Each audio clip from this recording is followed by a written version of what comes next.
Beep boop, beep boop. Beep boop, beep boop.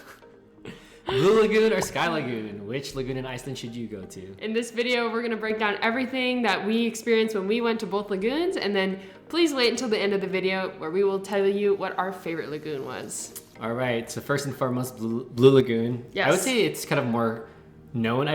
I'm guessing it's like more social media friendly. Yeah, it's the popular child for sure. Yeah, so it's not too far from the airport, coincidentally. So if you're on a layover, a few hour layover, you could head over there, pop in, and go back, catch your flight.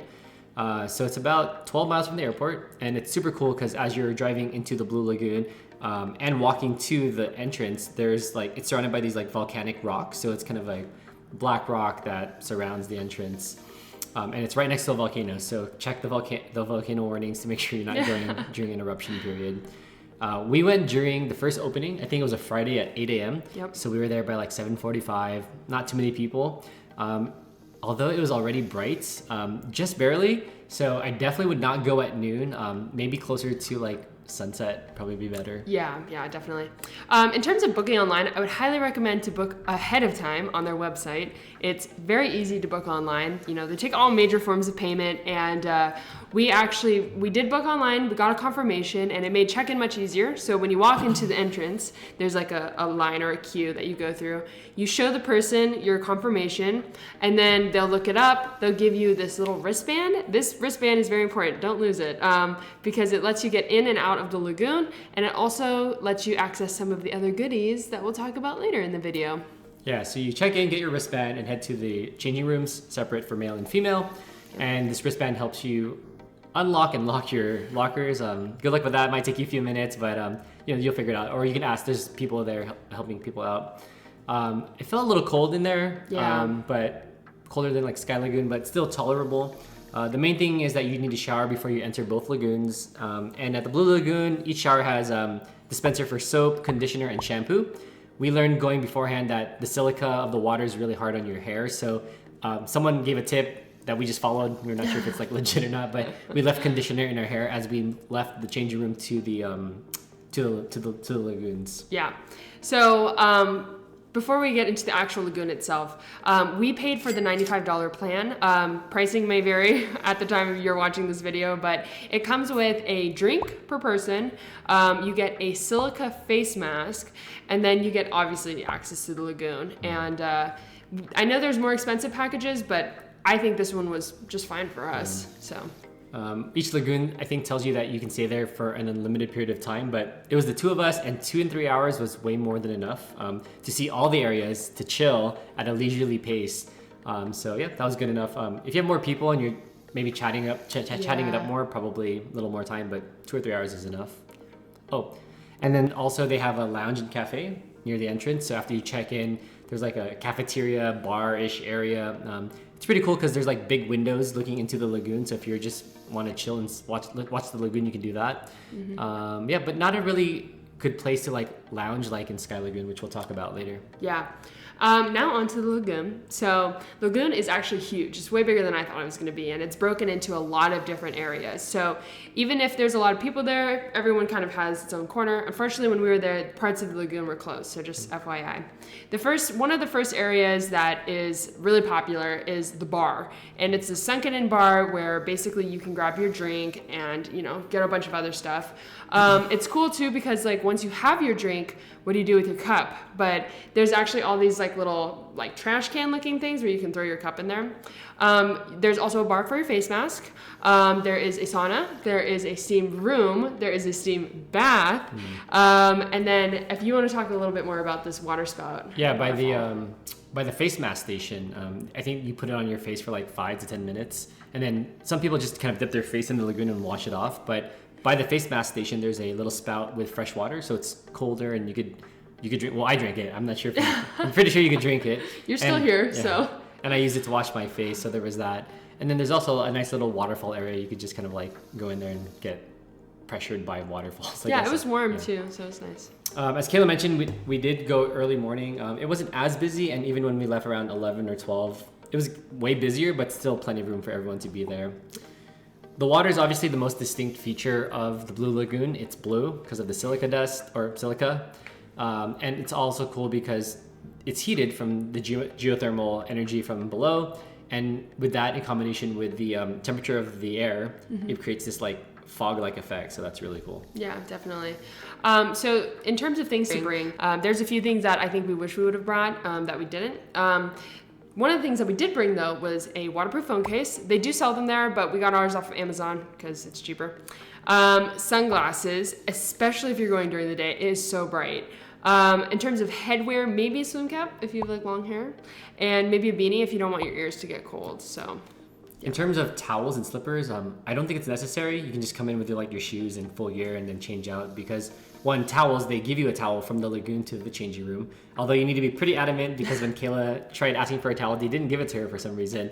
So just say like, I'm gonna take a shower now, give me my towel. Yeah. And then slippers, once you're in the locker room, you can't have any footwear. Yeah. And then you basically shower and go to the lagoon. So it's not really useful to bring slippers unless you're gonna hang out afterwards. Yeah, for sure. In terms of getting out of the lagoon now, there's a whole checkout process. Basically, this is when your wristband comes back into play. You have to go through a kiosk where you check out. You will take off your wristband and drop it into a little bucket, and that's how you get out. And then to exit the lagoon, you actually have to go through their gift shop, of course. They sell like skincare and stuff like that. We didn't buy any, but if you want to take home a souvenir, they have that. All right, so we move on to Sky Lagoon. It's in the city of Reykjavik, actually just 10 minutes from the major church. And it's really cool. Like when you get there, it's a big parking lot, and it felt very more modern than Blue Lagoon. Yeah. When you get to like the Sky Lagoon, it's surrounded by like the bay and industrial buildings on the side. And it was very earth tone throughout the building, so very modern compared to the Blue Lagoon. Yeah, and we went at a totally different time than the Blue Lagoon. We actually went closer to sunset around 5 p.m. So totally different. I would recommend that time. It was yes, nice. Absolutely. And then just like the Blue Lagoon, you can buy your tickets online. They have a bunch of different packages. It was a little bit cheaper than the Blue Lagoon, which was interesting. And they did send a confirmation over, so we just used that to check in. All right, so for check-in, same thing. We showed our confirmation. They gave us 2 wristbands. 2 wristbands each. Yes. One was an electronic one a gray one for the lagoon, and then a black like a wristband that you kind of give at the ritual, which we'll talk about in a bit here. And then of course, like the Blue Lagoon, you can basically charge to your electronic wristband throughout the stay. Yeah, it was pretty cool. After you check in, you will go straight to the locker room and the showers, just like the Blue Lagoon. I will say though, this changing room was way nicer. Like, it was warmer, it was cleaner, it felt newer. It wasn't easy for me to figure out how to lock the locker, so maybe ask someone when you check in how to do that. It's very spacious, like I said, very clean. It's communal. I think there are options where you can get private ones, but we opted for the cheaper one. And then on your way out to the lagoon, that's where you actually shower. And I will say the showers were not as private, they were more like a stall, so they came up to about here, like you could see other people. And then, of course, they had like body wash, they had shampoo, they had hooks so you could hang your like stuff. But it was really nice overall. Cool. All right. And so for price, as Kayla mentioned, it was cheaper. We paid around $88 each, which is pretty cool. Unlimited duration again, but 2 or 3 hours should be more than enough. And then they had a nice cafe, more loungy vibe, so that's really cool. They had a fireplace and bathroom, so even before or after the lagoon, you can really just relax at the Sky Lagoon area. Yeah. And then now into the actual lagoon. Of course, there are a bunch of different areas, just like the Blue Lagoon. The water is not actually blue. Yeah. But they had a bar, just like the Blue Lagoon. They had a waterfall, just like the Blue Lagoon. But the thing that was different is that they had an infinity pool view overlooking a bay. So that was really unique and cool. Yeah. Again, like Blue Lagoon, a lot of people, but it's huge. So like, it's not going to be a problem kind of getting your own spot. So that's fine. Water is similar again, except the fact that it's not blue. It's basically clear. Yeah. But I think with the black rocks and the clear water, the fog effect kind of is stronger than the Blue Lagoon, or it has a better vibe. Yeah, definitely. One of the main attractions for Sky Lagoon is this thing called the ritual. And basically it's a bunch of different steps that you can do. The first step is going into the lagoon, of course, that's how you enter. And then after you get out of the lagoon and into this ritual, you actually start with a cold plunge. And they have a like little hole in the ground that you dip your body in, and that water is cold, very cold. It's like a jacuzzi size. Yeah. Kayla's favorite part. She kept going in, crushing it. It was awesome. So were you. You're crushing it too. All right, so after the cold plunge, you enter the building with the ritual. and you give them your black wristband. And the first thing you do is the sauna. So it's actually probably the best sauna I've ever seen in my life. Easily. There's 2 rooms. There's one with like you can bring your phone, and the one where you don't bring your phone. And I think the most prominent thing that stood out to me was not just the size, but the big window. Yeah. It must have been, I don't know, like if I were to guess 30 feet by like 10 feet. Probably. Yeah. And It's an huge. amazing like view of the water. So Yeah. it was super awesome. After the sauna, you go into this, it's called the cold mist. Basically, it's just like an open alley area where there's like this big rock sprinkling cold water. So Yeah. I think it's supposed to be like a lighter cold shower, but. Yeah.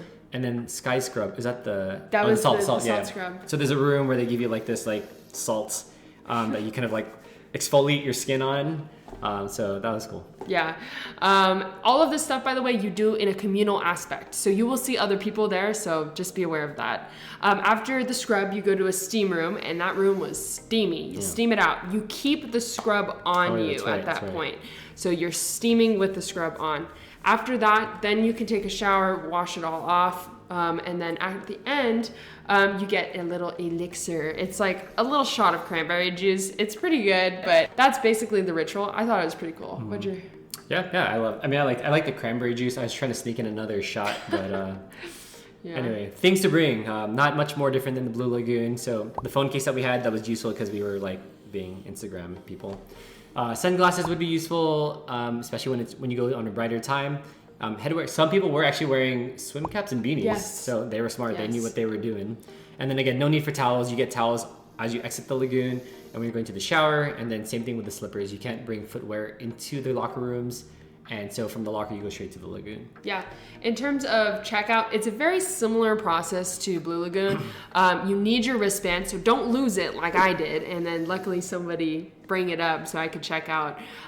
Like the Blue Lagoon, you kind of exit through a little mini gift shop. It doesn't feel as like forced, but that is there. And basically you scan your wristband, you take it off, put it in a little bucket, and then these gates open, and that's how you exit. So yeah, that's our kind of overview of the Sky Lagoon. Okay, so which lagoon should you go to? We'll talk about Blue Lagoon first. Blue Lagoon is more expensive, older. The color is pretty cool, but more kind of further away from civilization, but close to the airport. That is true, but you do get a drink and a mask included in the price, so maybe it might be more worth it to those who want to do that. It is a bigger lagoon, I think. I don't know this exactly, but it felt larger. I will say the locker rooms felt a little dated. They weren't as nice and clean and comfy feeling, but you are more protected from the elements because it is more sheltered, so you won't have wind blasting your face. All right, so Sky Lagoon, newer, nicer setup. I love the showers, the locker rooms, the amenities in the lagoon. Yeah. Much nicer looking. Yeah, definitely. They put in a lot of thought with it, it feels like. If you are in the Reykjavik area, it is easier to get to. So if you're already in town, it's just a quick stop. I do wish the water was just a touch warmer. It was kind of cool in some spots. It is more exposed as it's right on a bay, so you might get wind, but you also get a good view. So that's one thing to consider. And then it does not come with a drink or face mask, so you'll have to buy that on your own. Yeah. All right, so what are your thoughts? What's your recommendation? Okay, so my recommendation, honestly, is just to go straight to the Sky Lagoon. Like, that was my favorite. Everything with the ritual I thought was really very curated, intentional. It was fun. I enjoyed going through this process with you, and I thought it was more convenient to get in and out of, so I did like that. So I would say Sky Lagoon. How about you? Yeah, I would also vote Sky Lagoon, just because it's like newer, the vibes are better, more of a view, the infinity pool, the ritual. I much rather do that. But again, if you're in Iceland for a few days, you can definitely do both. Probably not both on one day. That's probably a waste of an experience. And I probably do both near sunset for sure. Yes. So yeah, that is our review of both the Blue Lagoon and the Sky Lagoon. If you end up going to either one of those, please drop a comment down below. We'd love to hear which one is your favorite. And don't forget, we upload weekly, so don't forget to like, subscribe, and hit that bell notification. Peace. Peace.